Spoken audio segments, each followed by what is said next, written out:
昨日からですね、ちょっと福岡にある知り合いのお家に滞在させてもらっていて、これね、すごい素敵なお家なんですけど、ちょっと2週間くらいここに滞在させてもらおうかなと思っていまして、でこっちがキッチンで、ここがリビングなんですけど、これがお家の外観で、京都から車で来たんで自分の車置いてありますけど、でね、隣に植物園並みの温室もありまして、なんかね、このお家のもろもろをきれいにしたりする動画はね、また別で撮ろうかなと思っているので、今日はこの素敵なお家からこのアクション5 Pro のレビュー動画をお届けしたいと思います。このアクション5 Pro なんですけど、もう発売されたのが去年2024年の9月なので、もう半年くらいは経ったのかな。あと僕実はですね、この DJI のアクションカメラをこうやって手に取って使うっていうのが初めてだったりするので、今までね使ってこなかったんですよ。GoPro とかずっと 2,3 年おきぐらいに買い替えていたので、こうやって実際に使うのが本当初めてなので、どういう映像が撮れるかっていうか、どれくらいの性能なのかっていうのをね見るの結構楽しみであったりはします。これはね、標準でついてくるやつだと思うんですけど、この大きい液晶側を先に入れるようにしてこう入れて、あとここをねクチッと止めるだけで装着完了なんですけど、これをつけるとプロテクションになるのと、あとこっちの横側にもクイックリリースのがついていて、縦撮影ができるようになります。あとね、このケースつけてても、ここ開くとね USB-C が挿せるようになってて充電ができるので、割と僕はねこのケースをずっとつけっぱなしにしております。この2つが、僕がよく使っている、自撮り棒ですね。正式名称は延長ロッドとミニ延長ロッドです。でこれ結構ね2つ機能が違くって、このミニ延長ロッドは三脚が内蔵されていまして、でこれ閉じた状態、短い状態で開くとこうセンターポールの方が下長くってこういう状態になるので、ちょっとセンターポールを押し上げてから使う必要があります。一番短い時はね。でもこう伸ばすとここまで伸びるので、そういう時はセンターポール一番上までいってるんで安定して立てることができます。でこの先端はクイックリリース式のアダプターマウントがついていて、でこれはねもう取り外しができない感じになっています。なのでこれをアクション5 Pro 一瞬でつけることができて、一瞬で取り外しができます。でここに一応ねネジになっていて、ここを緩めると結構ここがグラグラになって、で自由に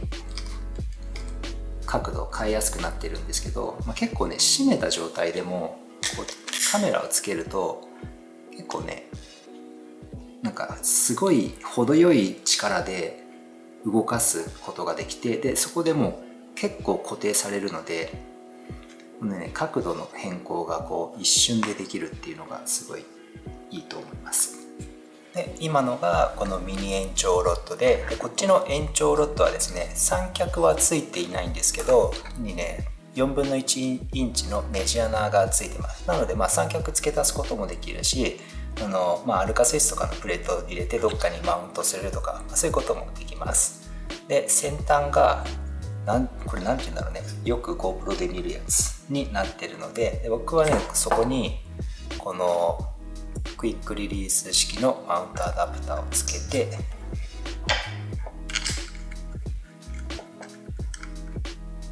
こんな感じでカメラをつけれるようにしていつも使ってるんですけど、こちらもワンタッチで角度変えれるといえば変えられます。でこっちはねすっごい長くて 1.5 メーター伸びるんですよ。この延長ロッドを伸ばすとこんな感じです。映りきってんかなっていうぐらい長いです。延長ロッド最大で伸ばすとこんな感じで、これをミニ延長ロッドにつけて最大で伸ばすとこんな感じです。どれくらい違うんだろう。だいぶ違うよね。長さね4倍くらいあります。延長ロッドの方が長さね。これがねバッテリーケースですね。蓋開けるとバッテリーが3個まで収納できて、でここの横にですね USB-C ポートがあるので、これを挿せば、3台充電することができます。で僕ねこれ持ってるんですけど、実はこの予備バッテリーまだ使ったことがなくて、っていうのもこのねアクション5 Pro がすごいねバッテリーの持ちがよくって、確か1個のバッテリーで4時間くらい撮影できるのかな。で実際ね全然減らないんですよ、バッテリーが。本当にねバッテリーの持ちがすごいいいので、まだね使い切れてはいないんですが、このねケースに収納できるのはすごいいいですね。しかもねすごい薄い、バッテリーがこの薄さでケースがこの薄さっていうのはね結構素晴らしいと思います。これがねバイトマウントっていうやつですね。なんかね僕も昔からよく GoPro とかを口にくわえて撮るっていうのをねよく頻繁にやってたんですけど、まさかね純正品でこういうアクセサリーが売ってるようになっているとは知らなかったですね。もういい時代になりましたね。しかもなんかね食品グレードのなんか素材を使っているらしくて、なんかプラスチックとシリコンの中間みたいな感じの感触のものですけど、一応口に入れても大丈夫な素材で作られているということです。でよくこうチェストマウントとか、あとはこの最近はこう首にかけて使うタイプとかがあるんですけど、あれってね結構実際使ってみると分かるんですけど、このね角度を決めるのが結構難しかったりして、でなんか実際撮ってみたけどもうちょっと角度下が良かったなとか上が良かったなとかっていうことがよく起こるんですよ。実際使ってみると分かるんですけど、でもこのバイトマウントだと何て言うのかな、こう自分の目をまっすぐにして、で撮りたいものをちゃんと見るようにすれば完璧に被写体を撮影してくれるっていうメリットがありまして、でもこう自分の目とこの口が一緒に動くんでね撮りますけど、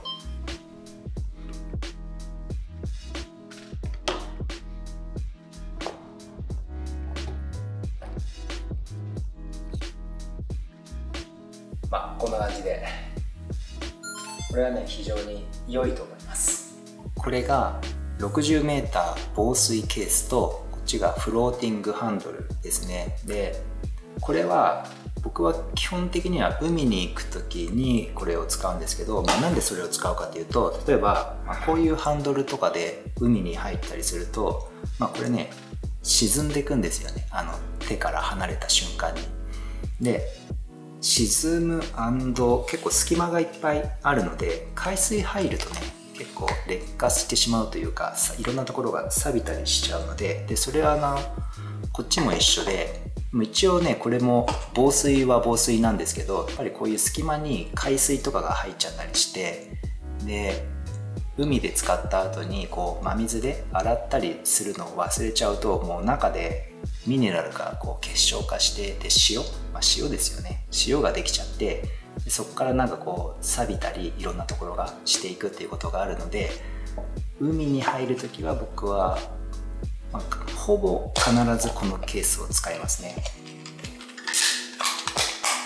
でこれで水深 60m まで行けるらしいので、僕は絶対行かないんですけど、この状態だともう中のカメラは全くこう海水に触れずに撮影することができるので、僕は基本海に入る時はこういうのを使って撮影をします。あとこれフローティングハンドルなんで、もし万が一海の中で撮影中カメラが手から離れてしまった場合、僕何年もやってますけどそういうことは一回も起きてないんですが、万が一手からカメラが離れてしまってもこれが浮いてくれる、水面に上昇してくれるので、こうわざわざ潜って取りに行く必要性がないということです。たまにね水深めっちゃもう 50m100m ぐらいのところで泳いでて、で下まで行っちゃうっていう人をね僕も見たことあるので、こういうのフローティングハンドルあると良いと思います。これが ND フィルターのセットですね。ND81632 のセットが純正で売っていて、で使い方としては、めちゃくちゃ明るい晴れの日の昼間は ND32 で、そこそこ、ちょっと曇ってるなみたいな時は16で、夕方とか早朝とか、そこそこ明るいけど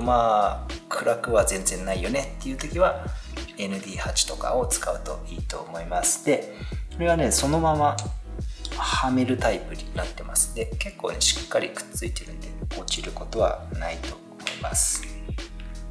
どうしてもね、シャッタースピードを60分の1とか120分の1とかで固定したい人は ND フィルターあると良いと思います。屋内では基本必要ないんじゃないかと思います。これがですね、 FOV ブーストレンズっていうやつですね。超広角レンズです。でこれをつけるときはこっちのガラスレンズカバーを外す必要がありまして、で外したらこれを付け替える。でこれをつけたらちょっとね、メニューもいじる必要がありまして、このレンズをつけたらこのね、メニューの設定のところのちょっと下に行くと FOV ブーストレンズっていうところがあるんで、そこをオンにします。そうすることで初めてちゃんと使えるようになりますので気をつけてください。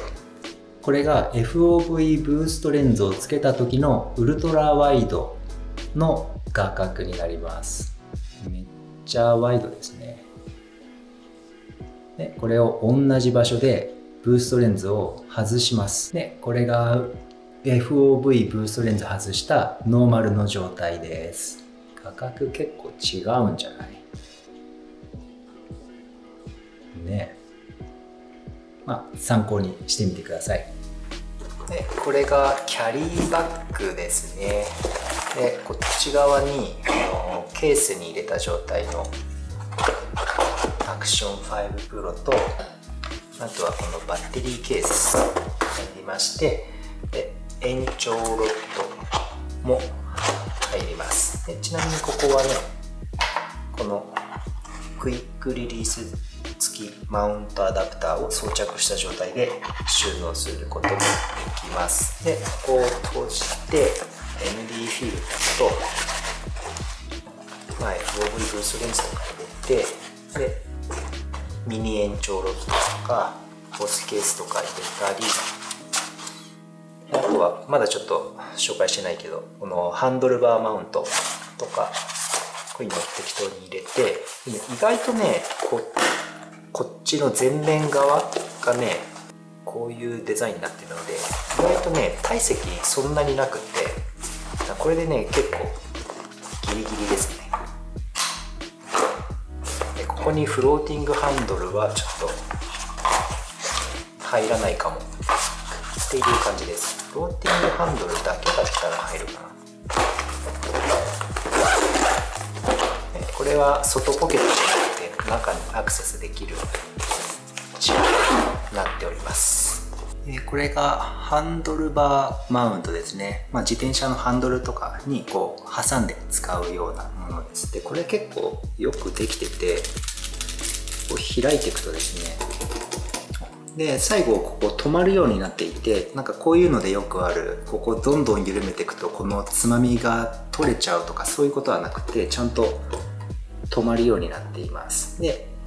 挟める大きさ、直径が短い時はこの中のゴムをそのままで使って、でハンドルの直径が、例えば2センチ3センチ4センチぐらいの時はこれを外してここに直接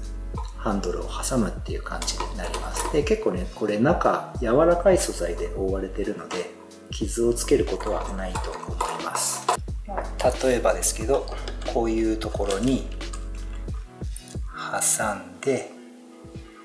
でここにノブがあるので、ここを緩めるとこの2箇所のジョイントが今緩めすぎたね、緩めると動くようになるので、ここにカメラをつけて、で撮りたい角度にしておいて、位置が決まったらここを締めていくと、そうするともう固定されるということです。これはねかなりいいと思いますね。ここね多分金属なんですよね、真ん中。非常に質感も良いと思います。おはようございます。今日はねこれから薪割りをしたいと思います。これもねちょっと昨日庭の木を切って生けてみたんですが、いかがでしょうか。素晴らしいね。剣山とかないんでねちょっと斜めってますが、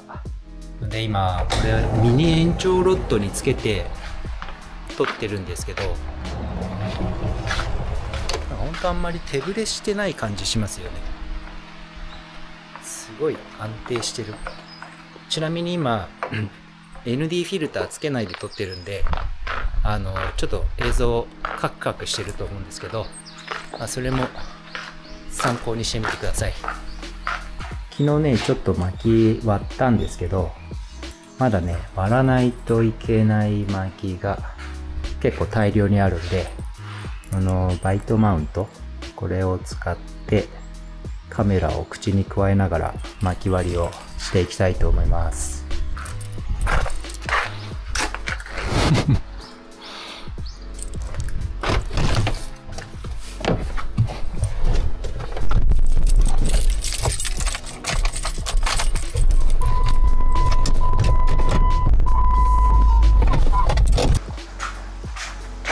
手袋をして、バイトマウントを加えてると喋りづらいっていうのはありますけどね。ほとんど割れてんな。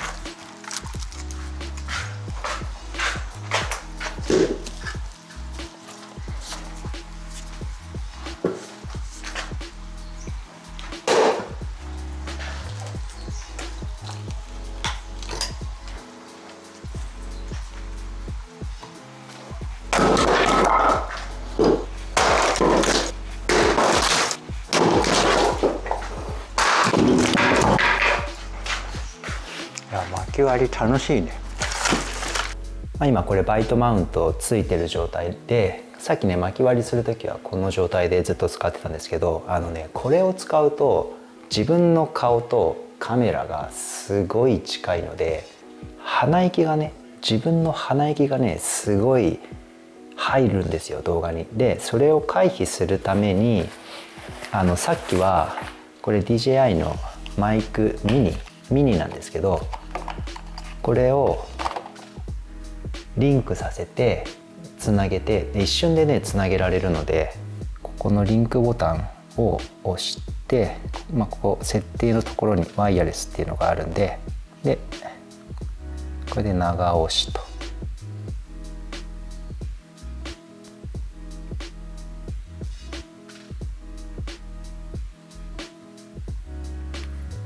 5秒ぐらい押せばつながりますんで、そうすると、ここインジケーター出てますけど、このね緑のバーがマイクの音量なんですけど、こういう風に結構簡単にマイク接続することができるので、それもね結構 GoPro とか他のアクションカメラにはない機能なので、こういうのねすごいいいですね。あとはですね、このバイトマウントをこの向きで加えると結構ね視界が遮られるんですよね。ここら辺がねもう完全にデッドスポットというか見えない部分があるので、僕は結構ねこう逆さまにして加えます。そうすると視界が完全にクリアになるので、そうやってさっきの薪割りの時も使ってました。ということで皆さんもねこのカメラ興味あればねチェックしてみてください。非常に良いカメラだと思います。では。